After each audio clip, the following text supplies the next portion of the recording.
a los cristianos. Decía un amigo que conoció hace muchos años a un evangelista allá por la sierra de Michoacán, donde echan tiros, dice. Ya ven cómo está, Dios bendiga a Michoacán.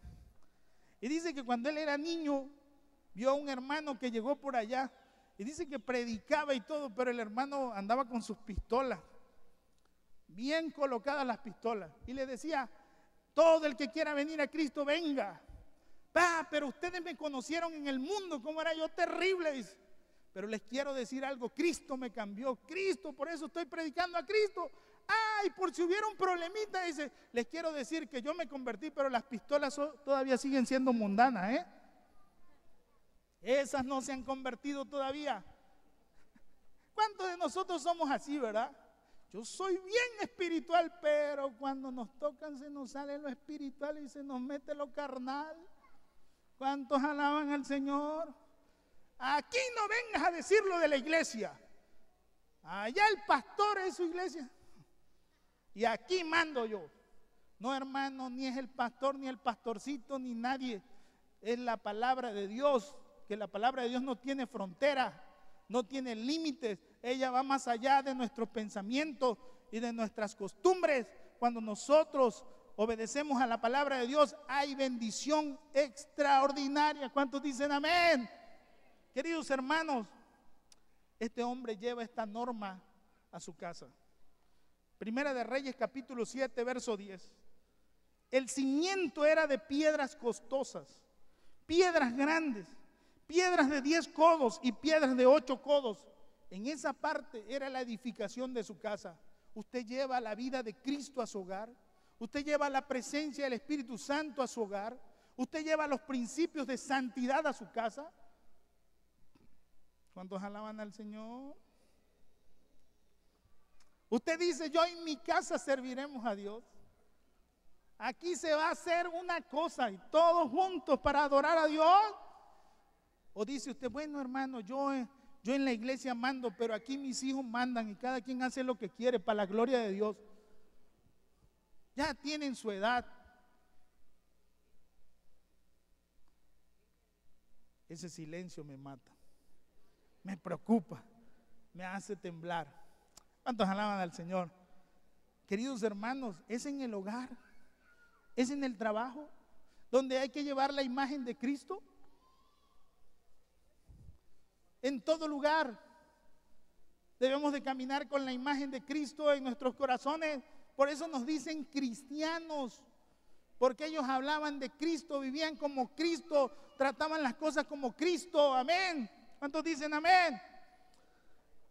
Verso 11 del capítulo 7 de Primera de Reyes. De allí hacia arriba eran también piedras costosas, labradas conforme a sus medidas, y madera de cedro. Toda la estructura de su casa, así como había hecho la inversión para el templo, así había trabajado. Hermanos, yo les quiero decir una cosa. ¿Cuántos están aquí? ¿Qué clase de iglesia vamos a tener? La clase de iglesia que tú tengas en tu casa. ¿Qué clase de casa vas a tener? La clase de iglesia que tengas en la iglesia. No puedes separar: esta iglesia no sirve para nada. No, hermano, el que no sirve para nada somos nosotros. Si nosotros somos la iglesia. ¿Cuántos dicen amén?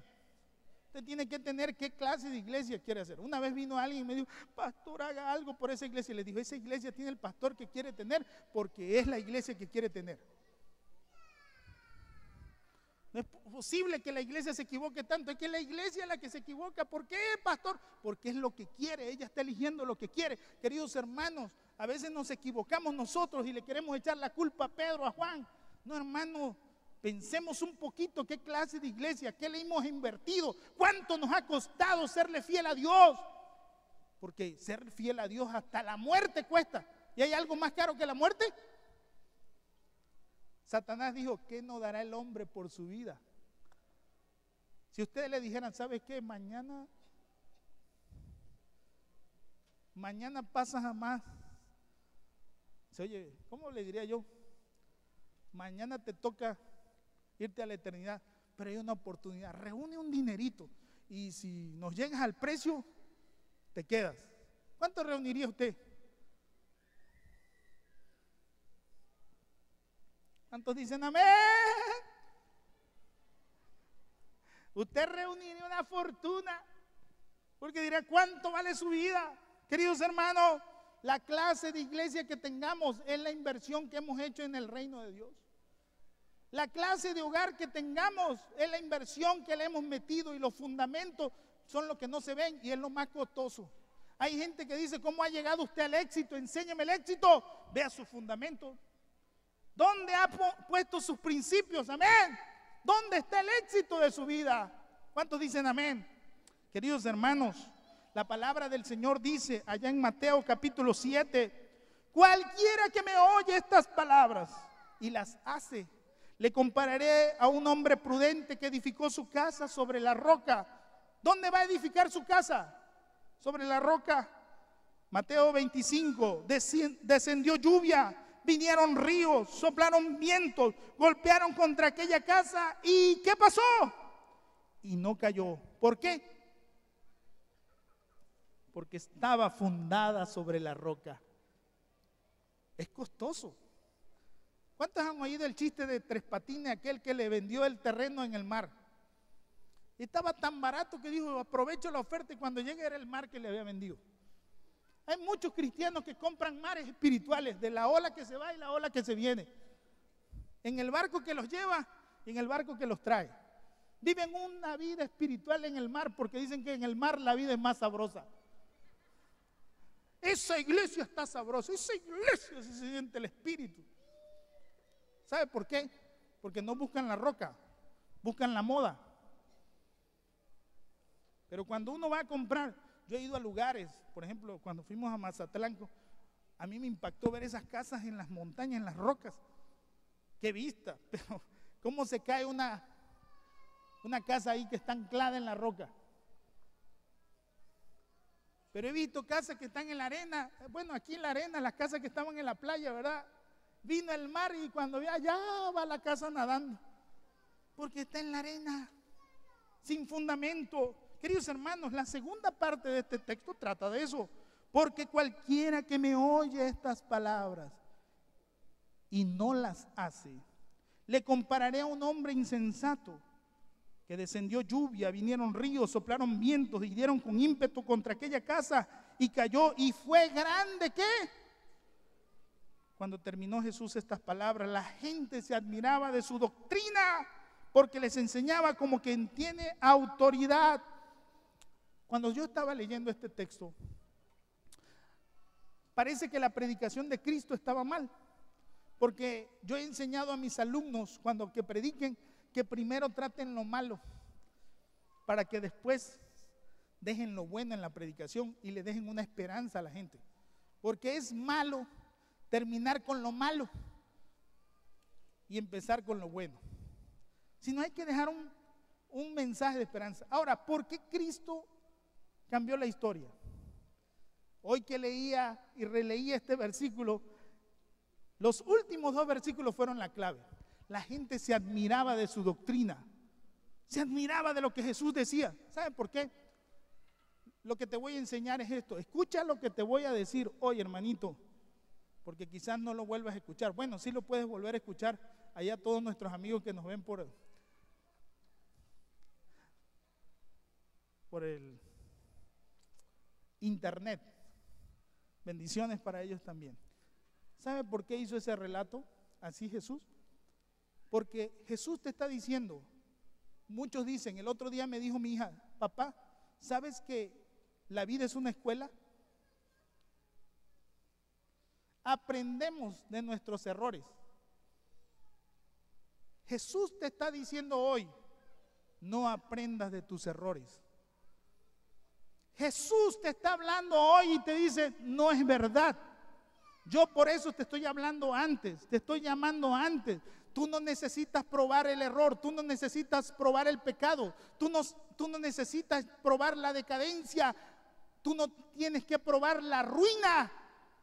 Por eso Jesús pone el primer relato de aquel que puso su casa sobre la roca. ¿Cuántos dicen amén? El que oye mis palabras y las hace, le compararé con un hombre prudente porque lo puso en la roca.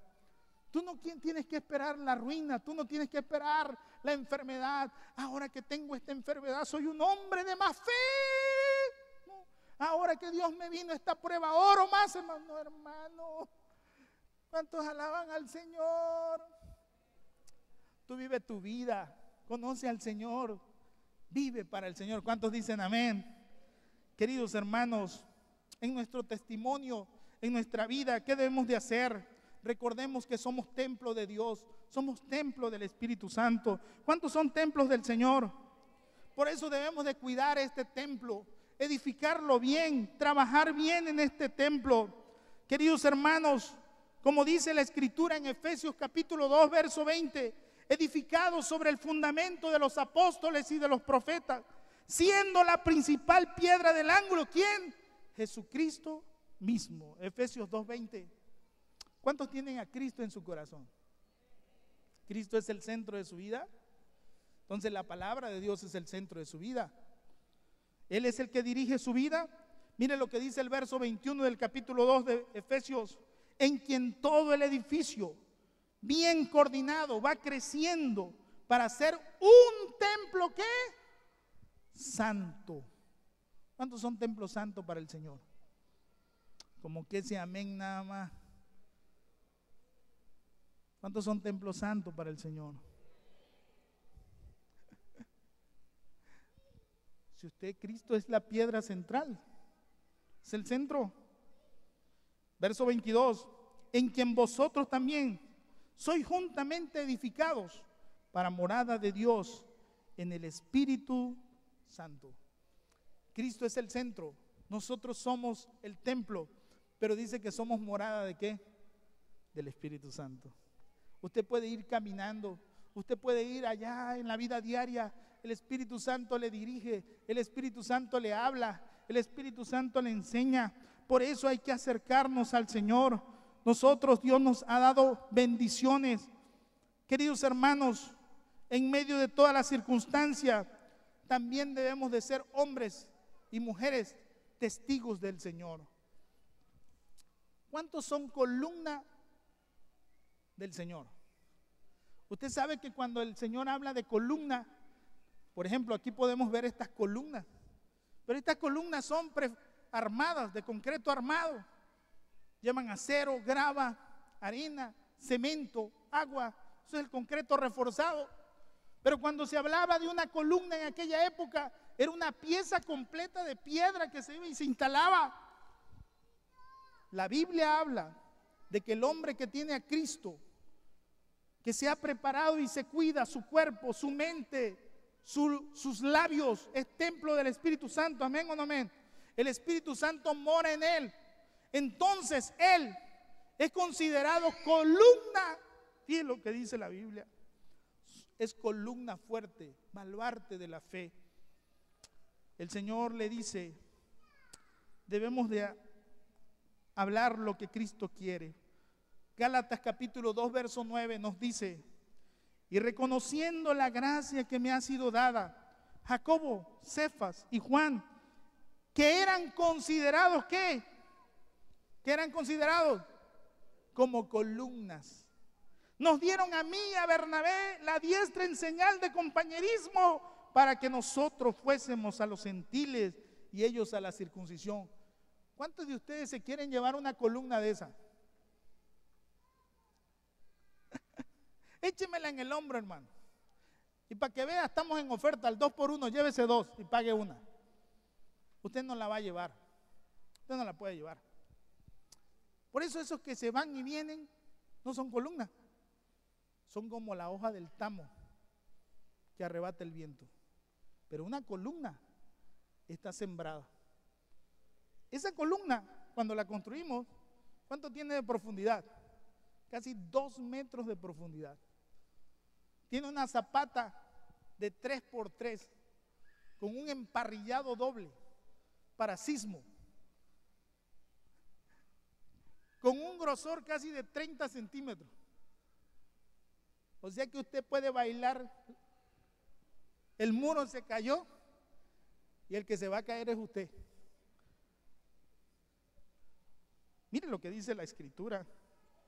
Su nombre es columna fuerte. Usted es una piedra colocada ahí.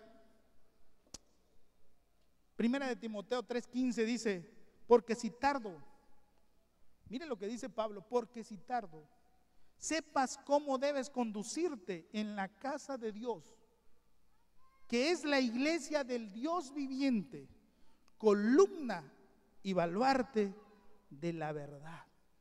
¿Qué es la iglesia? ¿La iglesia es cualquier cosa? Es columna. Por eso la iglesia es atacada, por eso la iglesia es maldecida. Oiga, hermano, ¿cómo dicen horroridades de la iglesia? Sale algo de la iglesia y corre por todo el mundo. Pero hay iglesias de bendición, hay iglesias que llevan bendiciones a las naciones. Hay hombres de Dios que invierten grandes cantidades para que el reino de Dios se establezca en esta tierra. Hay hombres que su pasión es servir a Cristo, llevar al prójimo una bendición. Se han desligado de todo y han renunciado a todo por amor a Cristo. La iglesia es baluarte de la verdad, amén. Usted es la iglesia, usted debe ser ejemplo a los creyentes. No demeritar la iglesia, que es el cuerpo de Cristo. ¿Sabe por qué? Porque al fin y al cabo, ¿qué es lo que va a hacer usted en la eternidad? Apocalipsis capítulo 3 verso 11 dice, he aquí, yo vengo pronto.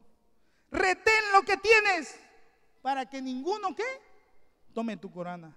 Mire lo que dice el verso 12, capítulo 3 de Apocalipsis. Al que venciere, yo lo haré. ¿Qué lo va a hacer? Yo te haré que vas a estar con el arpa. Ran, ran. Vas a estar allá. Hermano, ¿quién canta mejor que un ángel? Dios no te va a necesitar allá en la eternidad para que estés con por más músicos que seas en esta tierra, hay ángeles mejores que tocan, ¿o no? Yo me estoy esforzando y voy a cantar lo mejor. Usted puede ser el mejor cantante en esta tierra. Cuando llegue al cielo y encuentre el primer ángel cantor, entrega su título, aunque haya estudiado allá en Nueva York, en ese instituto, el más famoso, no sé cómo se llama, se me olvidó. Harris, creo que se llama, no sé cómo. Juilliard, exactamente, gracias, joven. En Juilliard, te llega con su título de Juilliard, graduación con mención honorífica, el más grado de su generación, y cuando escuche al ángel nada más abrir la boca, hace pedacitos el título. ¿Sabe por qué? Porque a qué Dios nos ha llevado, dice la Biblia, al que venciere, yo lo haré columna en el templo de mi Dios y nunca más saldrá de allí, y escribiré sobre él el nombre de mi Dios y el nombre de la ciudad de mi Dios, la nueva Jerusalén, la cual desciende del cielo de mi Dios, y mi nombre nuevo. ¿Cuántos alaban al Señor? Ahora, ¿qué dice? Termina este pasaje, verso 13, el que tenga oídos para oír, oiga lo que el Espíritu dice a la iglesia. ¿Cuántos tienen oído? ¿Cuántos escucharon? Pues escuche bien, practique bien, sea columna, sea baluarte, que solo se desaparezca de aquí hasta que una bomba caiga, que nos encuentren en fragmentos. Por allá quedó el hermano, ay, allá está el hermano Chilo en pedacitos, acá está el otro pedacito, pero aquí morimos y aquí vivimos. ¿Cuántos dicen amén? ¿Cuántos alaban al Señor? Que su nombre quede grabado, hermano, con letras, esculpidos ahí, y que la emoción nos gane cuando nosotros estemos en este santuario de hombres y mujeres que han dado su vida, su amor, su pasión, que han renunciado al pecado, a la inmundicia y a toda maldad, y se han ofrecido en sacrificio vivo, agradable a Dios. Póngase de pie. Padre amado, gracias por tu palabra. Señor,